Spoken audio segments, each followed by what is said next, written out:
días y bienvenidos a un nuevo programa de Debates en Libertad. Hoy tengo el placer de anunciar la presencia en el programa de don Eduardo Ruiz. Muy buenos días, don Eduardo.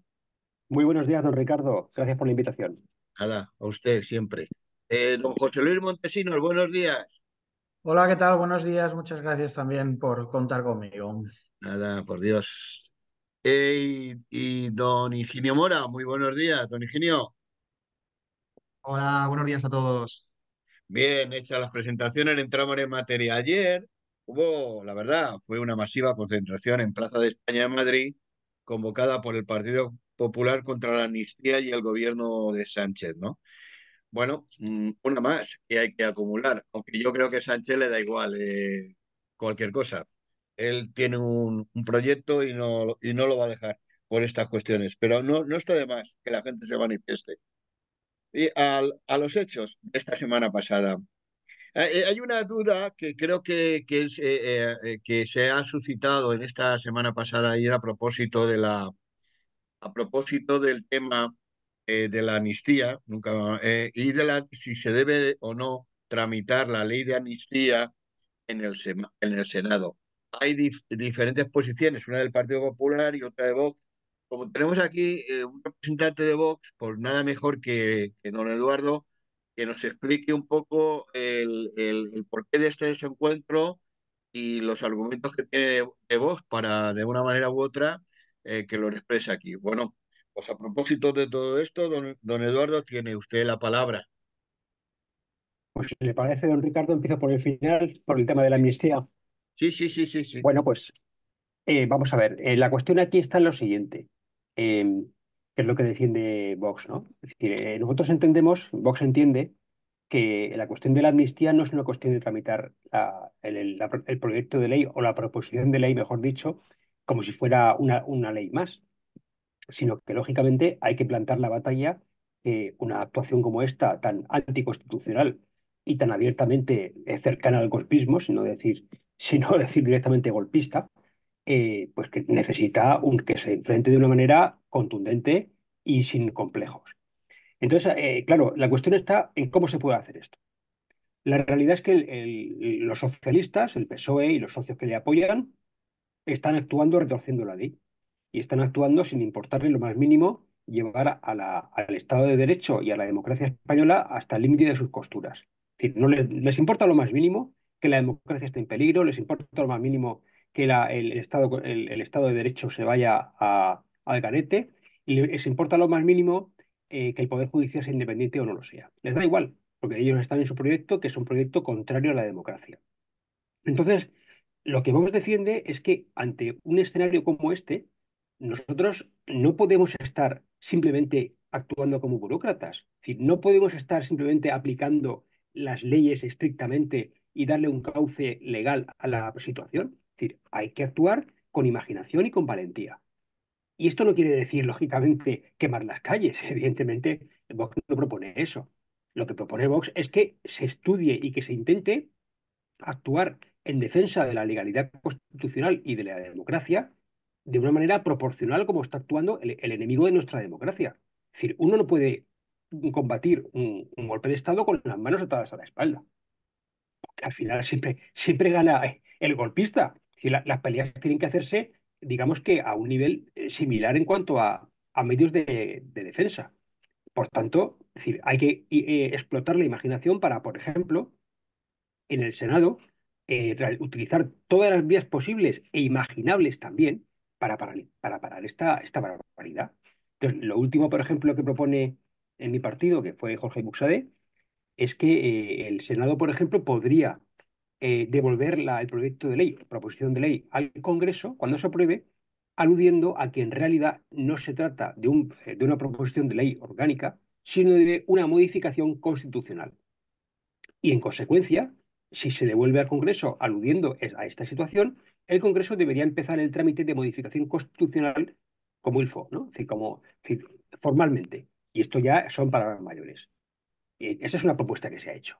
Otra propuesta que se ha hecho, que se hizo antes, es el hecho de que el Senado simplemente la rechazará por inconstitucional. Hay informes del Senado, se han pedido informes al Consejo del Poder Judicial, a la Fiscalía General del Estado, que por cierto, el recién nombrado fiscal general del Estado, de nuevo, se ha negado a realizar, y con informes en fin, de instituciones fuertes o informes bien fundamentados, lógicamente el Senado podría hacer más cosas de las que el PP quiere hacer. Entonces, un poco esa es la idea, ¿no? Es decir, hay que plantar batalla y hacerlo no solamente con la estricta literalidad de la ley, sino buscando la imaginación para intentar ir más allá y conseguir ganar. Aquí hay que ganar. Es decir, se trata de la democracia o de la barbarie. Y hay que ganar. Bien, y en cuanto a la segunda cuestión, en cuanto a la manifestación del Partido Popular de ayer, bueno, pues evidentemente el Partido Popular es un partido que tiene muchos votantes y lógicamente, pues cualquier actuación que realice está casi garantizada al éxito, ¿no? Es decir, por poca gente que vaya, pues en fin, son muchos, ¿no? Y llenan cualquier plaza. Lo que pasa es que el Partido Popular, pues en fin, tiene que aclararse si está dándole brazos al gobierno del PSOE y pactando con él algunas cosas, o si está denunciando un golpe de Estado, que es lo que hace Vox. Yo no se puede estar en misa y repicando campanas. Eso no se puede hacer, porque lo estamos jugando en la democracia. Entonces, el Partido Popular lo que tiene que explicar es por qué, mientras se manifiesta en las calles y denuncia un golpe de Estado, por qué pacta con el PSOE, por ejemplo, una medida tan lesiva y tan grave para la igualdad entre los españoles como la reforma del artículo 49. Y Sí. mucha gente cree, y con esto acabo ya, que no quiero tampoco robarle la palabra a los compañeros, mucha gente cree que esta reforma es simplemente cambiar discapacitados, perdón, disminuidos por discapacitados. Y no es así, no es así. Es una reforma mucho más profunda y mucho más grave, porque introduce en la Constitución la desigualdad de entre sexos. Entre si eres mujer discapacitada, vas a tener una preferencia que si eres hombre discapacitado. Y eso es inaceptable. Y el Partido Popular no debería haber, primero, pactado con este gobierno. Y, por supuesto, en segundo lugar, tampoco pactar una barbaridad como esta. Y esto es un poco el resumen que quería dejar ahí. Gracias. Muy bien. Don Higinio, adelante.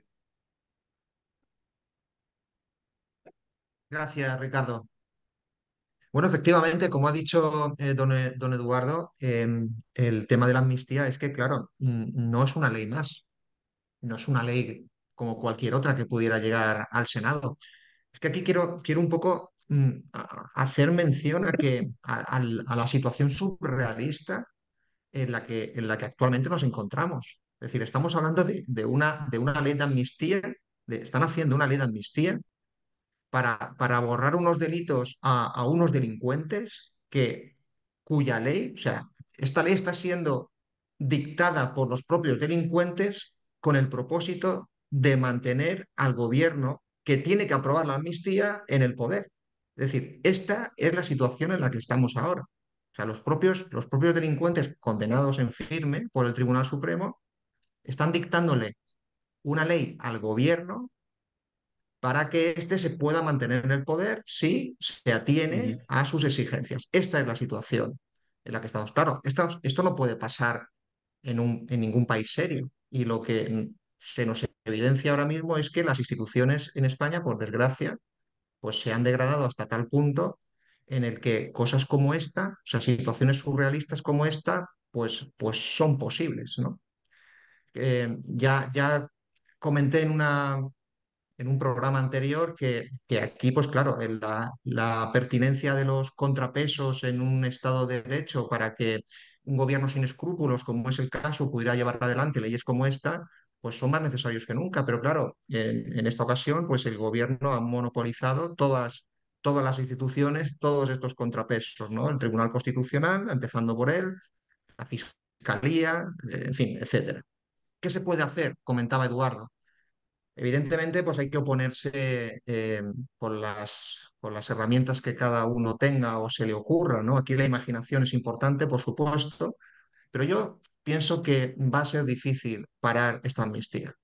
Es decir, ahora mismo no sé qué estrategia o cuál de las estrategias entre las que ha mencionado Eduardo y otras que maneja el PP, como darle curso, ¿no? De trámite en el Senado, podrían dilatar más la aprobación de la amnistía, que es de lo que se trata.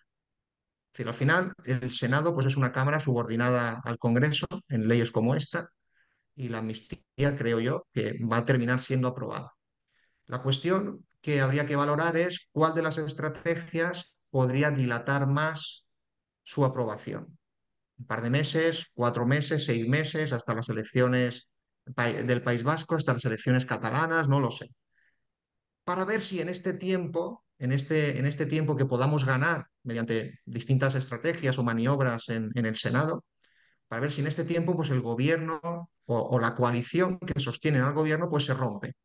Sí, se trataría en este caso, pienso yo, de mm, que el gobierno pues, se tenga que trabajar, el Partido Socialista tenga que trabajarse cada votación en una dura negociación con sus socios hasta que esta ley quede aprobada. Pues como vimos hace unas semanas en la negociación de los decretos que pusieron al gobierno entre la espada y la pared, eso se terminó aprobando de aquella manera.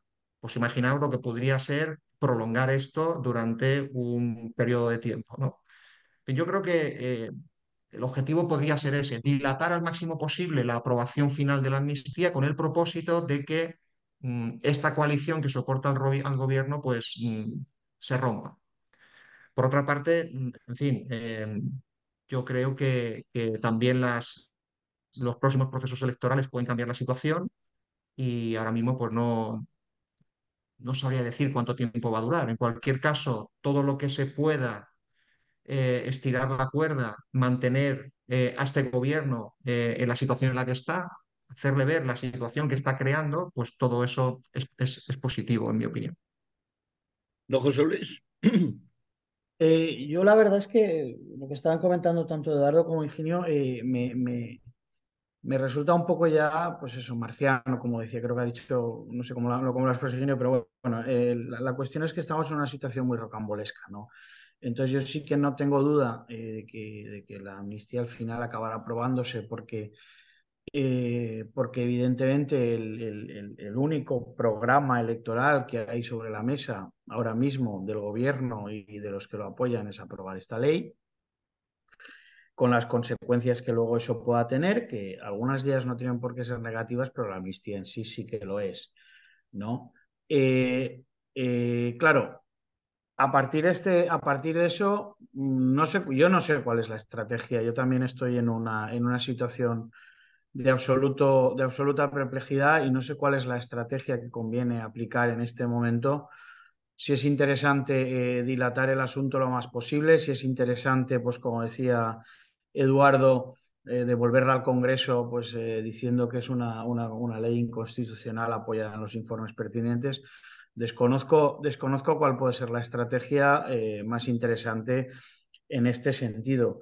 Lo bien cierto es que es evidente que cada vez son más las voces, pues asociaciones de juristas repartiendo o publicando guías para que no, para que los jueces sepan cómo tienen que actuar en el caso de que les llegue un caso de estos de amnistía, cómo tienen que actuar, cómo pueden apelar al Tribunal de Justicia de la Unión Europea. No, recordemos que la Unión Europea para estos casos su justicia puede prevalecer sobre la española, que a lo Ujú. mejor ahí habría una tabla de salvación y bueno, pues evidentemente todo este tipo de cuestiones todavía deberían de pasar el filtro de la Unión Europea, que tampoco es que sea la panacea, pero bueno, que en este sentido sí que es cierto que el resto de partidos españoles que no están en la coalición de gobierno están haciendo un trabajo de zapa, yo creo que importante, y están comentando a sus socios europeos cómo están las cosas en España y quizá por ahí pudiera haber un pequeño resquicio para la esperanza, pero en realidad, como le digo, lo que es a nivel nacional, yo entiendo y creo que así será, pues que más pronto o más tarde se acabará aprobando. Que se dilate en el tiempo lo suficiente como para que los socios del gobierno se echen para atrás o le pongan las situaciones tan complicadas que el gobierno tenga que dimitir y tal. Pues no lo sé, porque Sánchez al final ha demostrado sobradamente la capacidad de maniobra que tiene para regalar lo que sea con tal de mantenerse en el poder. Y entiendo que los socios del gobierno español, tanto Bildu como Junts y etcétera, tienen absolutamente claro que la ocasión no se la van a pintar tan calva o la ocasión la pintan calva y no se la van a pintar tan bien como la tienen en este momento. Entonces yo entiendo que por ese lado Pues hombre, yo creo que al señor Puigdemont no le queda otra opción para poder volver a su casa y estar con su familia que se apruebe la ley de amnistía. Entiendo que él hará toda la fuerza, él y su partido, porque no es solo él, harán toda la fuerza posible para que eso siga adelante. Entonces, no lo sé, veo un escenario tremendamente complicado y tremendamente pesimista en este punto. A partir de ahí, que luego se pueda aplicar, que luego los jueces efectivamente empiecen a decir, bueno, ya está bien de la injerencia, porque yo creo que lo más grave de todo esto, y que me perdonen, es decir, lo más grave de todo esto es sobre todo el asalto al poder judicial que se está realizando, que se ha realizado desde el gobierno. Es decir, el que una persona, sea Puigdemont o sea un pobre diablo de la calle, lo metan en la cárcel, pues evidentemente puede tener su gravedad y puede tener su trascendencia, en este caso política, pero no llega a ser tan importante como el asalto al Poder Judicial que se está realizando, porque al final, en un momento puntual, y para eso existía el indulto, por ejemplo, ¿no? Pues bueno, se puede tener pues eso, un acto, digamos, de misericordia con una persona que está condenada, que no es el caso, porque la amnistía no significa un acto de misericordia, sino significa borrar unos delitos, pero sí que, es decir, evidentemente, no se trata de esto, no se trata de que el gobierno o la persona, el partido que gane las elecciones parasite tanto al poder legislativo, que ya lo parasita bastante, como al poder judicial, que es el que le queda. Por lo tanto, los contrapesos desaparecen totalmente. La democracia puede ser formal, pero deja de ser una democracia que tenga sentido. Y todo el planteamiento que nosotros llevamos intentando defender en los últimos 40 años, desaparece totalmente, ¿no? Y ahí es donde está el quid de la cuestión. Como digo, entiendo que no hay, por terminar, entiendo que no habrá forma de que no se apruebe, no creo que no se vaya a aprobar, pero a partir de ahí también quedan muchos claroscuros o quedan muchas situaciones que habrá que ver cómo se dilucidan, ¿no? Muy bien. Además de la amnistía en sí, lo que se descolgó el partido de Puigdemont hablando sobre el tema del terrorismo, que tendría que tener eh, encaje, porque claro, aplicando la amnistía y después del juez de García Castellón, que verdaderamente ha puesto en cuestión que lo que pues, se produjo en Cataluña fue terrorismo, porque pues claro, esto se quieren tapar para que evidentemente digamos que esté bajo el paraguas de la amnistía la posibilidad de que venga Puigdemont a España y que no sea detenido, no sé. Entonces, hablando de esto, ¿qué les parece, don Eduardo, por ejemplo, esto de diferenciar, como ha intentado hacer el gobierno y sus canales mediáticos, el terrorismo bueno del terrorismo malo y tal, ¿no? ¿Hay un terrorismo bueno? ¿Hay un terrorismo malo? Don Eduardo, Claro, y la pregunta también pertinente sería, ¿hay algún terrorismo que no viole los derechos humanos? claro. Porque que no cometa crímenes de lesa humanidad. ¿Hay algún terrorismo que reparta flores entre la gente a la que eh, supuestamente va a matar en un futuro? Es ujú, que es un auténtico despropósito. A ver, aquí la cuestión es que, por una parte, no podemos decir, tenemos que tener la capacidad crítica, los españoles, para defender la democracia. Es decir, tenemos que tenerla, como sea, tenemos que defender la democracia. Y no podemos dejar en manos de los jueces en fin, que pueden ser héroes, que está muy bien, algunos lo son o muchos lo son, pero es decir, no les corresponde ese papel. Dejarles a los jueces digamos, el papelón de salvar la democracia. Eso, en fin, si lo hacen, oye, pues habrá que hacerles un monumento a los que lo hagan, pero no es su papel. Esto es un papel previo, antes de que llegue al Poder Judicial el problema. Entonces decía don José Luis, eh, realmente no conocemos cuál es la estrategia que hay que realizar y tiene toda la razón. Es decir, en realidad no hay nada claro sobre cómo se puede actuar en esto. Pero lo que sí que está claro, dentro de lo complicado que es todo, es que simplemente sentándonos a cumplir la legalidad vigente con la literalidad de la ley, no vamos a solucionar el problema.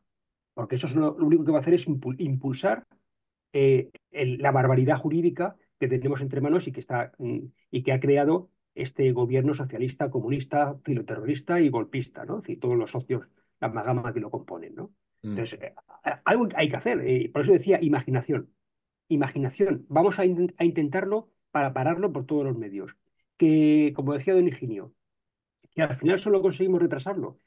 Bueno, pues, bueno, pues si llegamos a eso, en fin, por lo menos tenemos eso, pero vamos a intentar paralizarlo como sea. La sociedad también tiene que hacerlo. Es decir, la sociedad tiene que acompañar a los partidos políticos demócratas para que podamos parar este golpe de Estado. Y es que es muy serio, es que nos estamos jugando la democracia. Y luego, por otra parte, en cuanto al concepto del terrorismo, claro, me parece realmente curioso que ahora ya haya políticos que se dedican a hacer de jueces, ¿no? Es decir, ahora, por lo visto, todos los políticos son capaces ya de decidir cuándo hay terrorismo y cuándo no lo es. O cuándo un juez puede calificar un hecho como en virtud de un delito A o de un delito B, ¿no? ¿Y por qué no hacen lo mismo con otros delitos? Ya que se ponen, pues oiga, diga usted cuando un juez abre unas diligencias previas por, no lo sé, eso que llama la ideología izquierdista violencia de género, pues póngase usted a discutirlo, ¿no? También, ya que estamos digamos, en hacer todos de jueces, pues hagamos todos de jueces, pero no solo cuando les conviene a unos. En fin, esto es una absoluta locura. Es decir, hemos llegado a una situación límite en nuestra democracia. Creo que el PSOE está jugando, como decía González Paje, en los límites de la Constitución. Bueno, pues yo creo que está fuera, pero en fin, González Paje es que es socialista. Paje también tiene que barrer para Claro, casa. claro, es que él es socialista y no quiere irse del PSOE. Pero en fin, a lo mejor si dijera lo que verdaderamente piensa, pues coincidiríamos con él y todo, ¿no? Pero no se atreve, lógicamente, tiene que comer.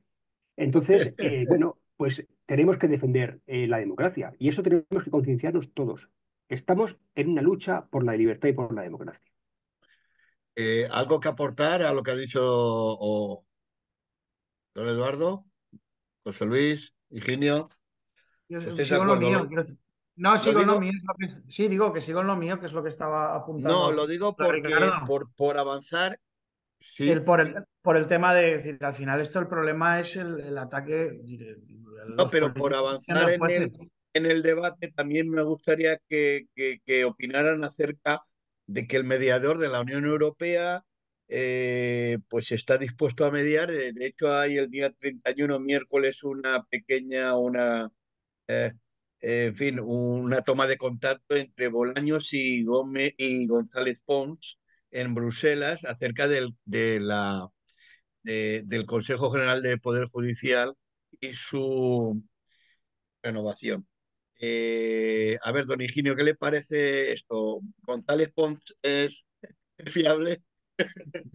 Bueno, en fin, a mí me parece también un poco disparate dentro de la situación en la que estamos que tenga que venir un mediador internacional a mediar para que dos partidos políticos en España, ¿no?, se pongan de acuerdo a ver cómo renuevan el Consejo General de Poder Judicial, ¿no? Esto me parece también otro capítulo más de la situación rocambolesca en la que estamos, el tener que contar con un mediador, esto creo que no tiene ni pie ni cabeza, sobre todo teniendo en cuenta que el Partido Popular pudo cambiar la ley y no lo hizo. Entonces, claro, yo aquí no sé si creerme la voluntad que tiene el Partido Popular cuando acepta este mediador. Yo no sé si es una excusa para tratar de llegar a un acuerdo en la renovación del Consejo General del Poder Judicial o qué es lo que está esperando, porque realmente al Partido Popular le ha venido muy bien hasta la fecha ir colocando los jueces en los puestos, pues en contra de esta independencia judicial. Es decir, esto a los partidos gobernantes les ha venido muy bien, ¿eh? Desde que se cambió en 1982, me parece, la forma de elección. Les ha venido muy bien, pero ahora lo que nadie se esperaba era que hubiera un gobierno sin escrúpulos, un personaje sin escrúpulos como Pedro Sánchez, capaz de estirar tanto y de llegar hasta los puntos, hasta el límite en el que nos encontramos, ¿no? Entonces, claro, el no tener esa independencia del Poder Judicial cuando topa con alguien sin escrúpulos, como es el caso, pues puede desembocar en la situación en la que estamos. Creo que el contar con un mediador forma parte del circo en el que estamos. Simplemente el Partido Popular lo que tiene que lanzar es la promesa de que en el momento que llegue al poder lo cambiará, simplemente. Pero, vamos, no lo veo yo con ese ánimo, puesto que ha tenido varias ocasiones en hacerlo y no lo ha hecho. Por último, un pequeño apunte respecto a lo que comentaba Eduardo. Don Eduardo, efectivamente, hay que echar imaginación. En este punto, quizá en Europa, una vez que cambie las elecciones y después de las elecciones europeas, puede cambiar el panorama político en Europa. Todo apunta a que va a ser así y empezar a verse con otros ojos lo que está pasando en España y la situación que se está generando, ¿no? Y posiblemente en ese punto sea más difícil de sostener un gobierno si es que la amnistía todavía no se ha aprobado en esa fecha. Entonces, quizá ahí podamos tener una oportunidad si después de esas elecciones cambia el panorama político en Europa y como consecuencia de eso, pues se es mucho más exigente con el gobierno actual por el hecho de tener que aprobar una ley como esta para mantenerse en el poder y tener que incluir connotaciones de terrorismo sí, terrorismo no. Es decir, creo que todo esto va a tener mala venta en Europa y más todavía después de las próximas elecciones este Ujú. año. No, conviene decir que la Unión Europea advierte a Sánchez que los jueces deben tener poder de decisión en los indultos a corruptos.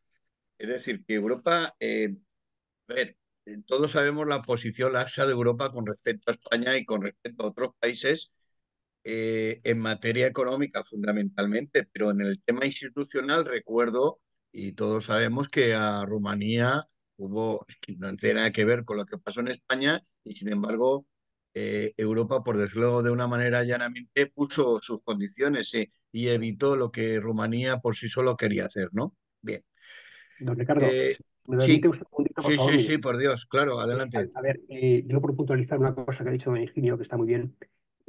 Vamos a ver, el Partido Popular, efectivamente, al aceptar un mediador con el tema del Consejo del Poder Judicial, mediador internacional, pues ha rebajado la soberanía de España y de los españoles, poniéndola en manos de un señor que no es español y que gobierna instituciones burocráticas europeas, ¿no? Y esto ya es, de por sí, el Partido Popular no debería tampoco haber entrado a eso, Sí, porque es una humillación para nuestra es una soberanía. mediación, en toda regla. Pero ya que se ha metido en este fregado, pues en fin, lo que me gustaría pedirle al Partido Popular es que no se deje engañar otra vez por el PSOE, porque el Partido Popular siempre acaba engañado por el PSOE. Sí, sí. Entonces, el Partido Popular dice ahora que en esa negociación lleva 2 puntos a la mesa del mediador, ¿no? El primero es el tema de la elección de los miembros del Consejo del Poder Judicial para que medie este señor europeo a efectos de sus nombres. Bueno, y el segundo punto que lleva esa mesa es el de que se tramite conjuntamente la modificación de la propia ley orgánica del Poder Judicial para que se modifique en el sentido de que el Consejo sea elegido por los jueces de entre los jueces. Bien, bueno, pues yo, en fin, mucho me temo que, conociendo cómo es el PSOE, es muy posible que el PSOE llegue a pactar con el PP los nombres de los miembros del Consejo y que le diga que sí a esa modificación legislativa. En cuyo caso finaliza la negociación, el mediador cumple su papelito y se van con un acuerdo obligatorio para el Partido Popular y para el PSOE de iniciar esos trámites. Pero, oh, sorpresa, se modifican los miembros del Consejo, se nombran los que el PSOE y PP quieren, que al final será siempre el PSOE, y vaya por Dios, la modificación de la ley orgánica del Poder Judicial se encalla en el Congreso. ¡Jo! ¡Qué mala suerte!, ¿no? ¡Jo! Ujú. Si es que el PP, en fin, otro engaño más. Claro, eso es lo que no podemos permitir, porque al final el Partido Popular siempre cae en las trampas del PSOE. Bueno, y yo aporto una cuestión previa, y es que la Constitución no dice que el Consejo General del Poder Judicial que tenga que ser elegido por los partidos. Habla claramente que Efectivamente. hay La- de los 20 componentes, 12 han de ser elegidos por los propios jueces, ¿no? Bueno, en realidad, si nos ponemos puristas, la Constitución habla Bueno, de que se elijan de entre los jueces, no dice entre, por los jueces. Lo que pasa es que, claro, hay que tener en cuenta que al final una interpretación constitucional, digamos, lógica, lleva a entender que esos 12 miembros del Poder Judicial que se eligen de entre los jueces deben serlo por los jueces, porque los otros 8 los elige el Congreso y el Senado. Y lo que no, efectivamente, lo que no tiene sentido es que todos los elija al final el Congreso y el Senado. Eso exacto. es en fin, que se hizo en el año 85, esa reforma, y eso es Sí, lo que sí que es contrario a la Constitución. efectivamente, es conveniente decirlo para los que no estamos puestos al día, que somos muchos. Bueno, algo más al respecto a esto, pasamos de tema. Sí, Nada más, ¿no? Bien, pues nada, pues vamos a hablar. Bueno, por cierto, un dato. En materia económica. Sánchez dispara el empleo público a 3.600.000 empleados públicos. Es decir, a este paso no va a haber nadie que produzca, va a ser todo administración, administración y mala administración. Vamos a hacer la trampa contable esa y que nos vamos a pagar los impuestos para pagarnos el sueldo. El dinero entrará y saldrá de la administración. Se acabó. Las tiendas serán de la administración. Bueno, acabaremos como Cuba, Venezuela y en fin, Como Cuba y Venezuela, ¿no? Pues ya saben sí, esas cosas cómo van. sí, sí. Por otro lado, también bueno, que se me olvidaba. ¿Ve? Haciendo la hemeroteca de toda la semana anterior, concretamente el domingo, Vox, y aquí tenemos a un representante, fue reelegido don Santiago Abascal. Bueno, le vamos a pedir una opinión acerca, imagino que será favorable, ¿no? Usted de la oposición.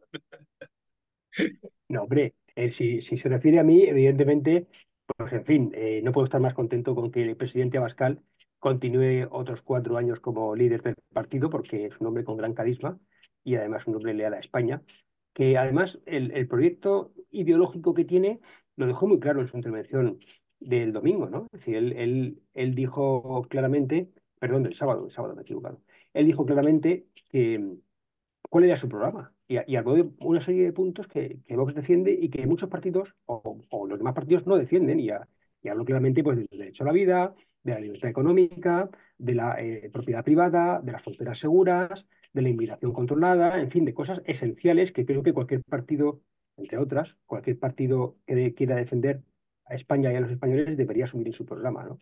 Y por tanto, pues lógicamente, lo que falta ahora es que más gente sepa lo que realmente defiende Vox, porque se da la paradoja de que en muchos casos, y cuando le preguntas a la gente por la calle alguna medida del programa de Vox, te dicen que están de acuerdo, y cuando les dicen que eso lo defiende Vox, no se lo creen. Y se sorprenden, ¿no? Porque al final Vox es el partido al que todos le ponen los cuernos y el rabo, como si fuera un partido que se dedica a coger bebés con el tridente, ¿no? Pues, en fin, creo que es un éxito y hay que impulsar la unidad dentro de las medidas ideológicas que el partido siempre ha defendido, que son esenciales para que una nación pueda prosperar. Don Higinio, ¿algo que comentar acerca de lo de Vox o no? Sí, bueno, yo creo que Abascal también ha querido un poco acallar el ruido que había en torno a las distintas corrientes dentro del partido. Em, lo ha mencionado, creo que reiteradamente, de existir esas corrientes, pues podían haberse presentado y haber propuesto un equipo alternativo, lo que no ha ocurrido. ¿eh? Creo que también con varios procesos electorales a la vista, pues tampoco era bueno que existieran dudas acerca del liderazgo de Abascal, que se pusiera en cuestión el liderazgo de Abascal y de su equipo. Creo que por otra parte también acierta cuando incluye en la directiva a representantes de comunidades autónomas. Creo que es un paso importante también.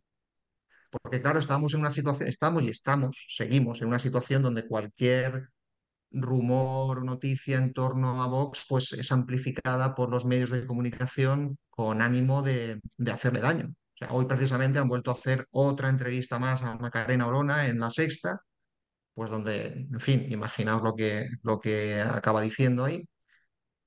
Y creo que todo esto, pues Abascal consciente ha venido a poner fin, acallando todos estos rumores y críticas para poder afrontar pues el año electoral que tenemos por delante. Creo que nos hace falta un Vox fuerte, como comentábamos al principio. Los partidos de oposición tienen que estar en su sitio, plantar cara a este gobierno con todas las herramientas a su disposición. Y bueno, recordemos que fue el único partido capaz de llevar al Constitucional los estados de alarma, cierre de Congreso, cosa que el PP no hizo en aquella fecha. Entonces, pienso que todo lo que contribuya a robustecer el liderazgo de Abascal y de su equipo, pues es positivo en este asunto. José Luis, adelante.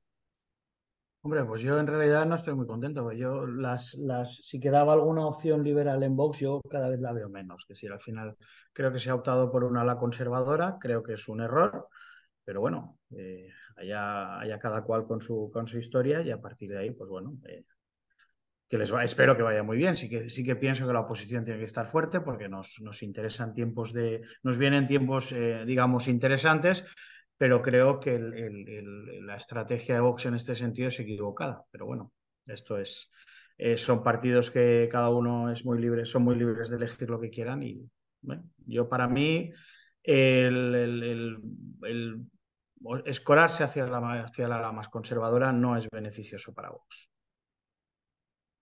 Por qué razón no lo es?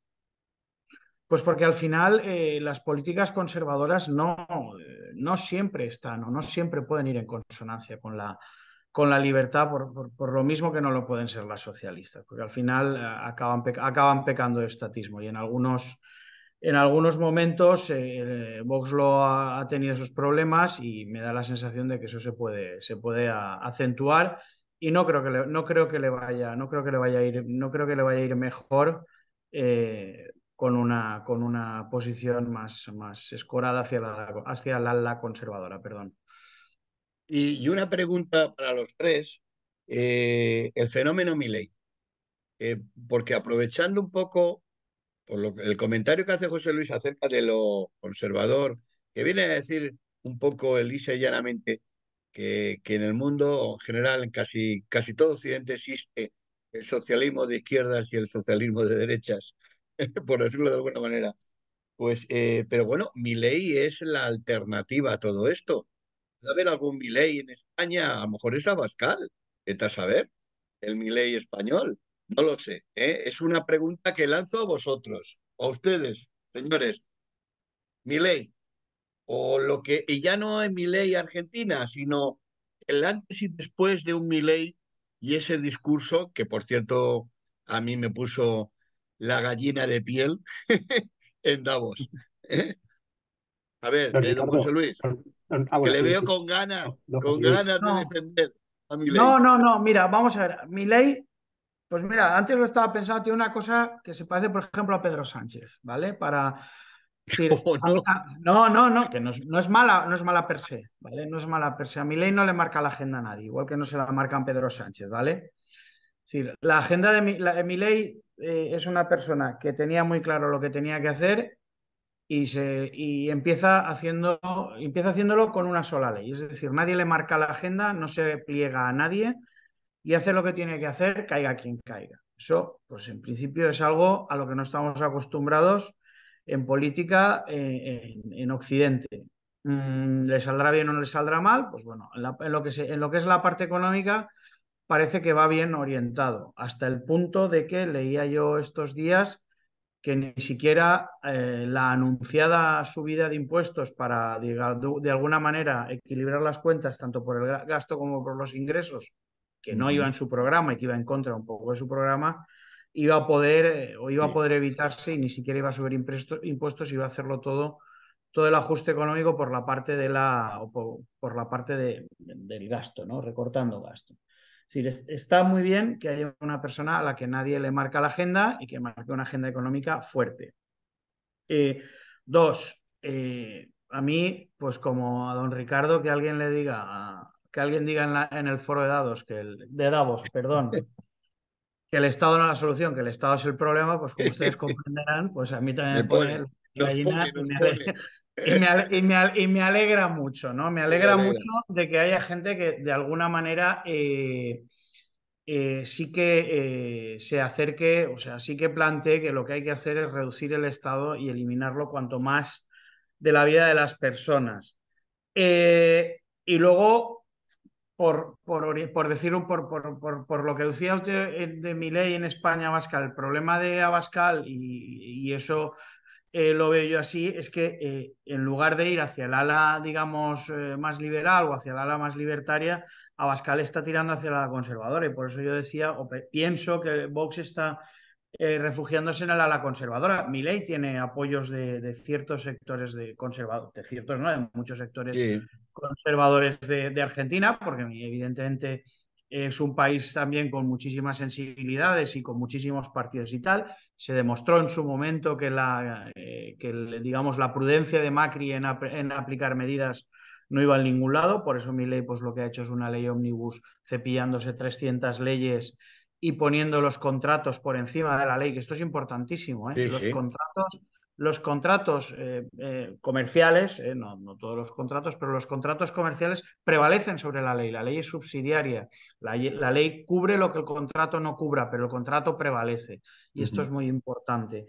Eh, y luego, es decir, al final sí, pues bueno, tiene apoyo de partidos conservadores, pero sí que ha entrado, digamos, como una pisonadora, marcando muy claro lo que quiere, lo que va a hacer y sin dejar que nadie le marque la agenda y sin no mirar a nadie para hacer lo que considera oportuno.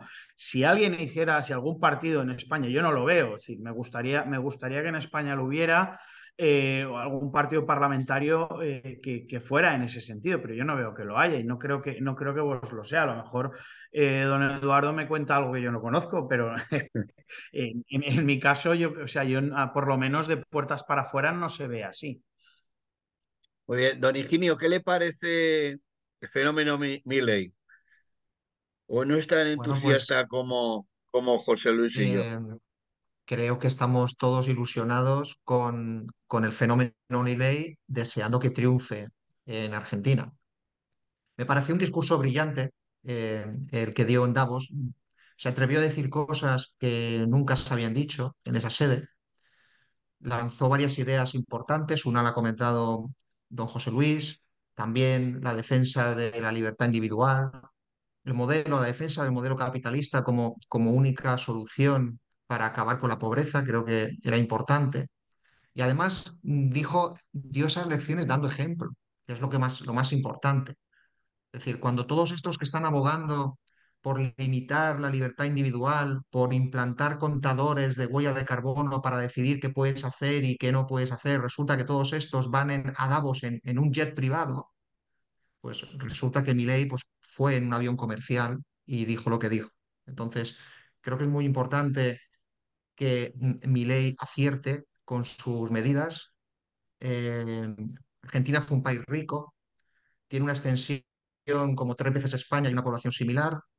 A poco que se le deje libertad económica, creo que Argentina remontará el vuelo. Mm. Y es un poco lo que está esperando Milei. Milei, yo creo que ahora mismo muchas de las leyes que ha puesto en marcha y parte de las acciones que hace van encaminadas a generar esa confianza necesaria que haga que la economía marche por sí sola. Porque si no, con la deuda pública que tiene en dólares y la ruina económica en la que está metida, no va a poder salir del pozo. Fijaos que el primer viaje que hizo Milei cuando fue elegido presidente fue a Washington a hablar con el FMI, buscando esta renegociación Ujú. o este tratamiento de la deuda que le permitiera respirar y poder poner en marcha sus medidas. Es decir, todo esto, claro, va a tener un fuerte impacto en los primeros meses. Vamos a ver qué pasa con la inflación, si la consigue controlar. Vamos a ver qué pasa con otros muchos indicadores macroeconómicos, pero creo que todos estamos deseando que Milei tenga éxito en Argentina, que triunfe en Argentina y que pueda servir de ejemplo para toda Iberoamérica, toda esa región y también en otros lugares donde se vea claramente que las medidas liberales, las medidas que se apoyan en el mercado son las que finalmente triunfan y hacen generar riqueza y bienestar. Respecto a Vox, pues yo no sé si Vox será el Milei español o no. Me gustaría que lo fuera, pero lo que sí sé es que viendo los programas políticos y viendo el panorama español de partidos que hay, es el que más se le parece. Eh, Nos gustaría que estuviera más cerca de aquellas ideas liberales que defiende Milei, pero ahora mismo está claro que el Partido Popular pues nunca va a poner en marcha cuestiones como esta y, por decirlo así, nuestra única esperanza es Vox. Don Eduardo. Don Ricardo, pues nada, vamos allá, vamos allá.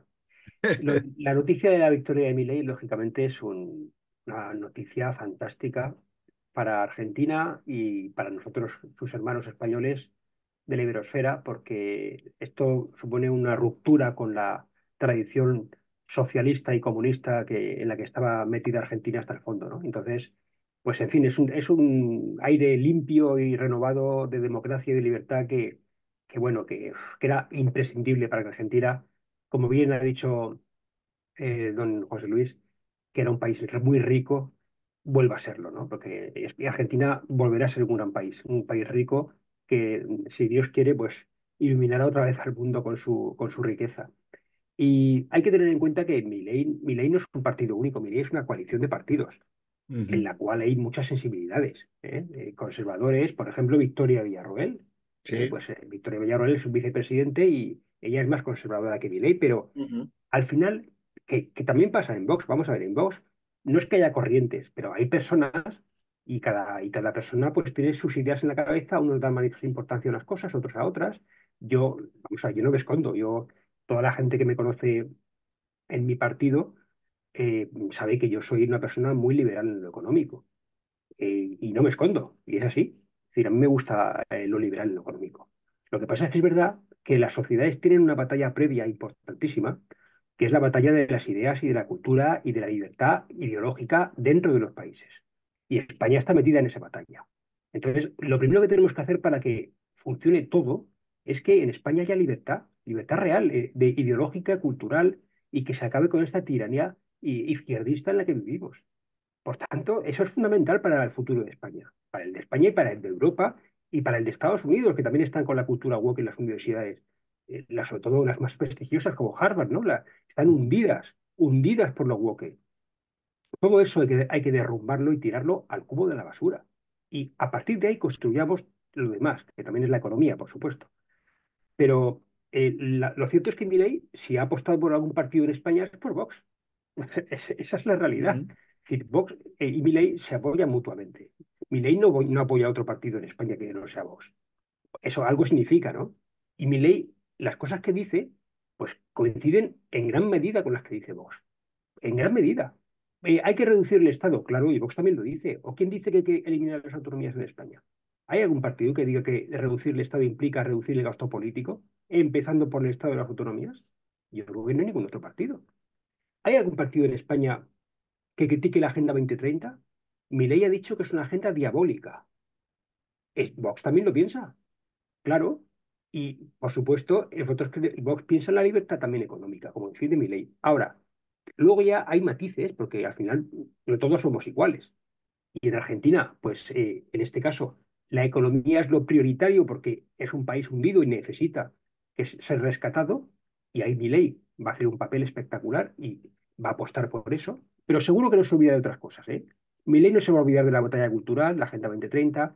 Milei no se va a olvidar de la batalla por la vida, en defensa de la vida frente a la cultura de la muerte, del aborto. Milei no se va a olvidar de nada de eso. Pero olvidar que Argentina necesita respirar para que la gente viva con dignidad. Y eso implica empezar por la batalla económica. Así que, en fin, yo creo que, bueno, Vox y Milei tienen muchas cosas en común y eso lo demuestra el apoyo mutuo que tenemos entre Vox y Milei. Y a partir de ahí, pues el que crea que es capaz de apostar una cosa distinta, más parecida a Milei o más parecida a la libertad, pues que lo ponga encima de la mesa. Muy bien. Pues lo que tenemos encima de la mesa es el tiempo. Se nos ha agotado. Así de claro. Ha sido en un pispás. Bueno, pues nada, solo me queda agradecerles la presencia una vez más en esta su casa que es radio, en este su programa que es Debates de Libertad y agradecer también, como no, a nuestros oyentes su fidelidad. Y que me queda solo para despedir que pasen ustedes una feliz semana y nos volvemos a escuchar, Dios mediante, el próximo lunes. A todos, muy buenos días. Buenos días. Hasta luego. Luego, buenos días.